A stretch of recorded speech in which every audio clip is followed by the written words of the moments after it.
niswa noKristu. Ayikho into edibanisa umoni imanye noKristu ingelulo uBhaptizo lwamanzi. Ndicela ke sifunde Petros wokuqala chapter 3 verse 21.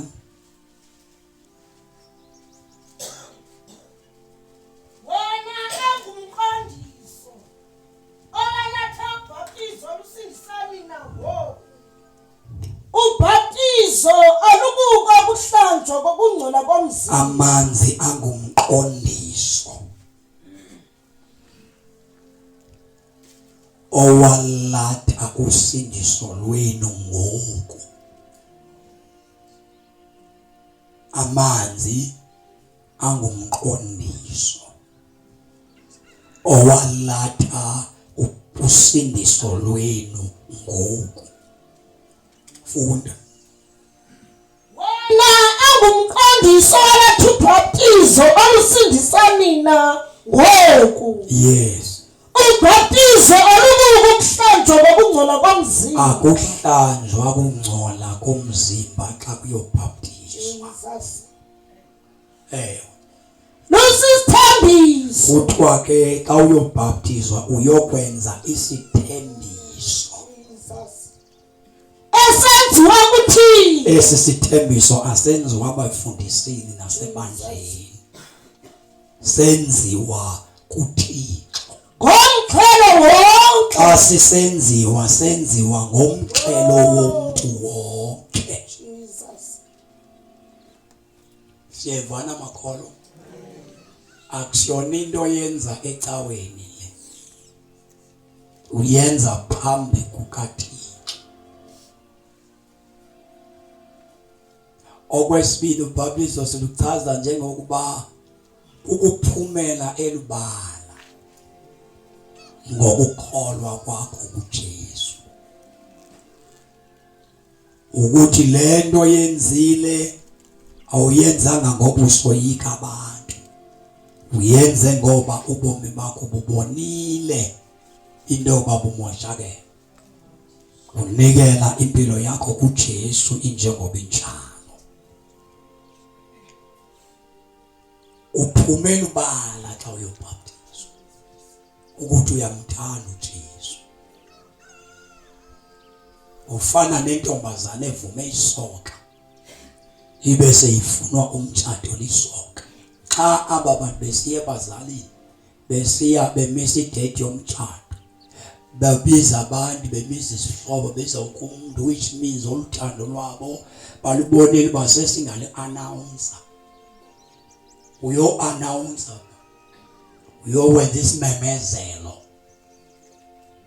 ngobomi bakho obuthathileyo noJesu, ukuze wonke umuntu olapha kuthoko, wonke umuntu oselalini amane ebuza uba usenza yonana, which means umuntu oyobhaptiza akoyiki, akanamahloni ngokusindiswa kwakhe, akanamahloni ngokuzihlanganisa noYesu. Yonke into sithi lento ayenziwa ngumuntu ongaqondiyo. Fanelekile uba ufundiswe, ungayithathi into ongayiqondiyo. Uphumela ibala phandle madimoni, ndiboneni uJesu ndimvumile, ndihamba naye, zawuphilela yena ngoku andizukwenza into ndiyithandayo, sendiyophi impilo yami yonke ndizawuthi xa ndihamba ndibe ndimele uJesu. So nantoni na endiyenzayo ndizobe ndiyenzela uJesu. LoBhaptizo amanzi. So yonke ongavela ugxuma uyithathe kanti uyazazi kusabanjwe zizono awukagqibi nempilo yakho. Kuthiwa le nto funeka uyenze ubomi bakho ubuncamile. Niyandiva makolo? Ngoba uzawuhlazeka, uzawudibana nehlazo, uzawuthukwa, uzawunyeliswa. Le nto uJesu wayenziwayo nawe uzawuyenzile. Which means ubomi bakho buncamile Jesus. Udele oThixo emhlabeni, wadela amathemba akho, wadela zonke izinto ebeziluncede ebomini bakho, wathatha uJesu wamenza ithemba lakho. Jesus. Ngoba sikubona abantu xa uxakwe izinto uyoguqeza ngomeni ngoba wena uzibophelele.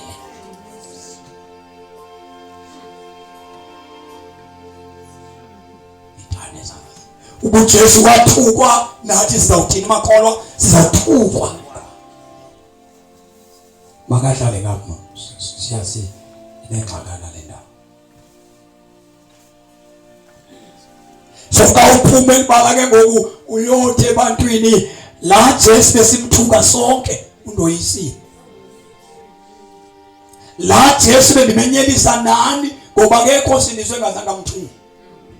La Jesu besihleba abasindisiweyo sendibajoyinile. Jesus. La nto bendiyithuka ndisithi ayikho into yisile. So kumele uba kuthi nam madoda sendingandithuka, sendihamba nalaa gruphu kanye ebesithi ka sibheke emlanjeni naxa sihamba sithi ayikho le nto seyindehlule. Uphumele uba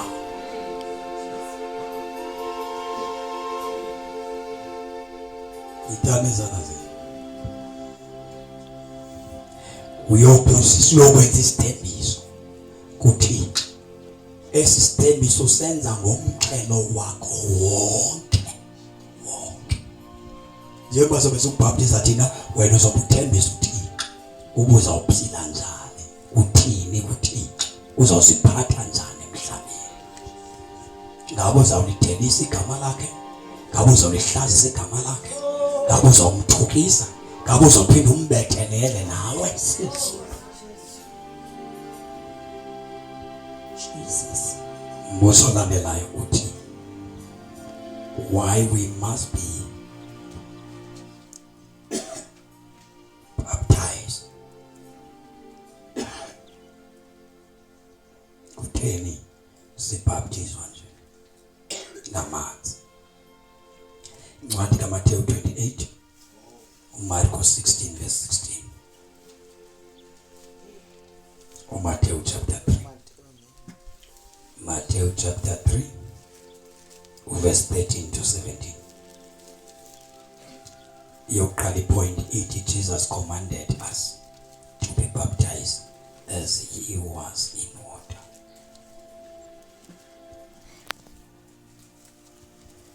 uJesu ibe abantu basiyobhaptizwa, usiyalele kuba sibhaptizwe ngokungathi kusemlanjeni. Wayesemlanjeni naye wabhaptizwa, na uyalele bonke abantu abaguqukayo nabajoyina obakhe ubukumkani ukuba bafikiswe emanzini. See, it's a commandment. It's a command. Asikwazi uyiphepha once uthi nje Jesu wamkela kuyanyanzeleka emanzini.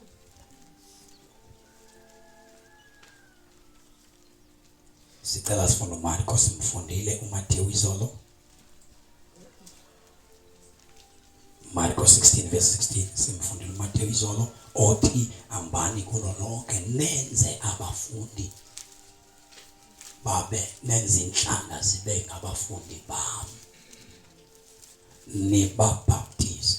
Siyalelwe baxa sishumayele endaweni sithi sasifumana abantu abathi siyawujoyina ubukumkani bukaJesu, kuthiwa funeke sibase emlanjeni sibabhaptize.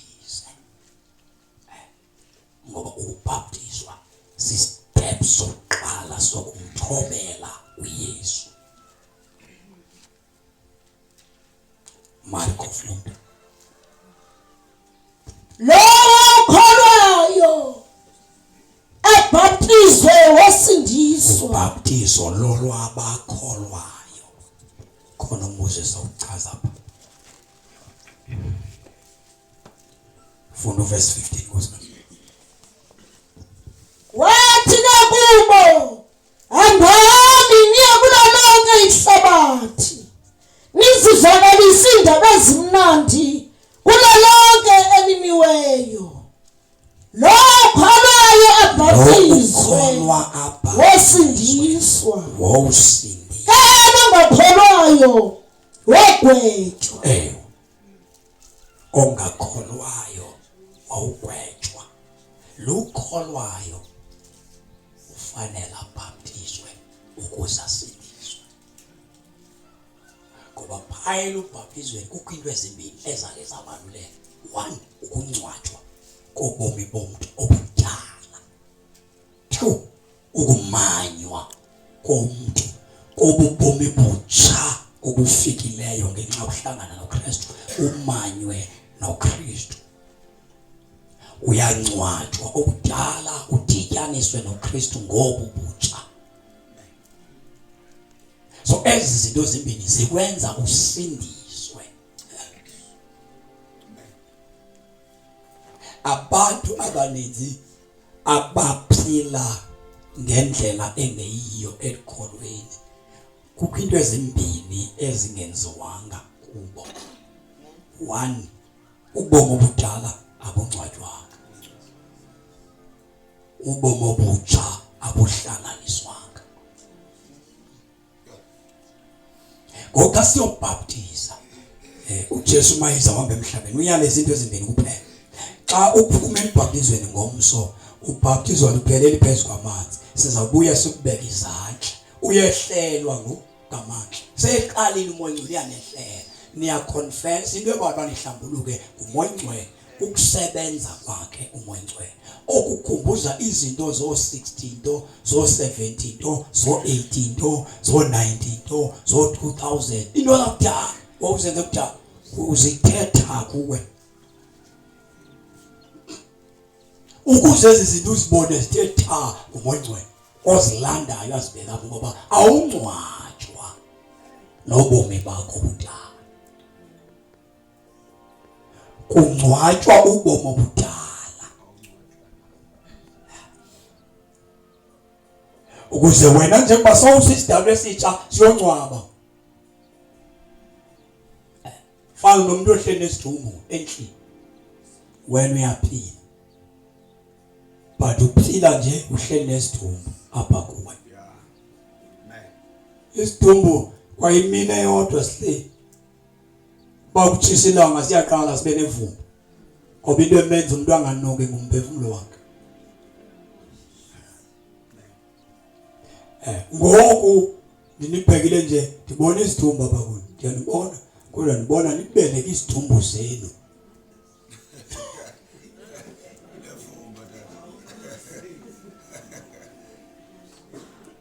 Ngomso songcwaba ezi zidumbu zenu Jesus, ngoba nifile kuso isono. Awuye emanzini ungafanga esonweni, la uyongcwatshwa ubufile kuso into konke kokuphila nokukufa kwesono apha kuwe. Uke songcwaba ngomso so that kube ushiyeke wena umanywe noKristu. NoKristu akakwazi ukudibana nawe ngenxa yevumba lokufa olithweleyo.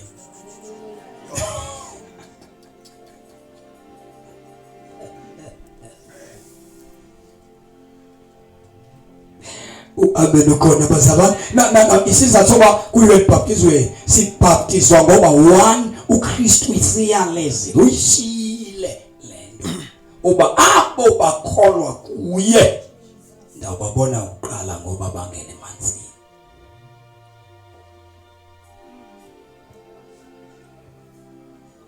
uJohane wokuqala chapter 3 verse number